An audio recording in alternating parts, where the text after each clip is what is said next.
vaccine.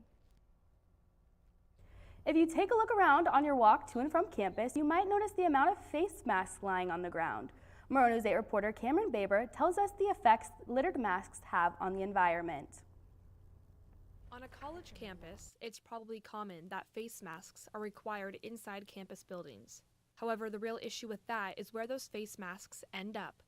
It's almost a guarantee that your walk to and from campus, you might see a disposable face mask on the ground, stuck in a bush, or left on a bench.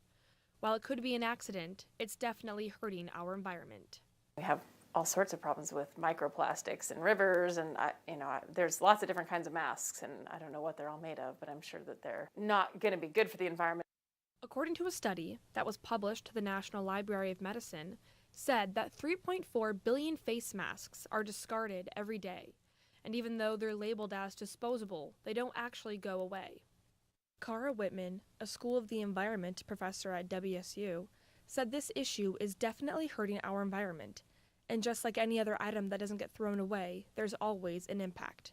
Well, just like any type of trash material that is left on the ground, it can mingle with water and break down slowly over time, and those components can be harmful for a lot of different reasons, maybe directly through ingestion by other organisms or through the release of toxins to the environment. So if they do have some sort of PCBs or other types of compounds that are not safe to be in the environment, that's a significant risk, especially if we have a large influx of that type of material into the environment.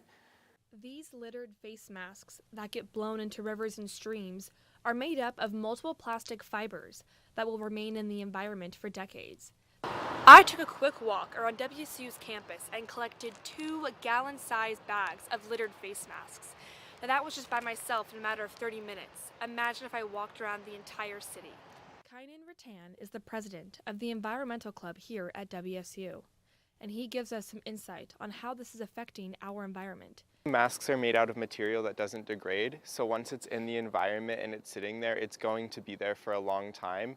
And rather than just disappearing, it's just going to go into smaller and smaller pieces, which the issue of microplastics is just as big of an issue as bigger pieces of plastic that we find in the environment. Plastic products such as masks, gloves, and bottles of sanitizers have played a vital role in protecting people during the COVID-19 pandemic.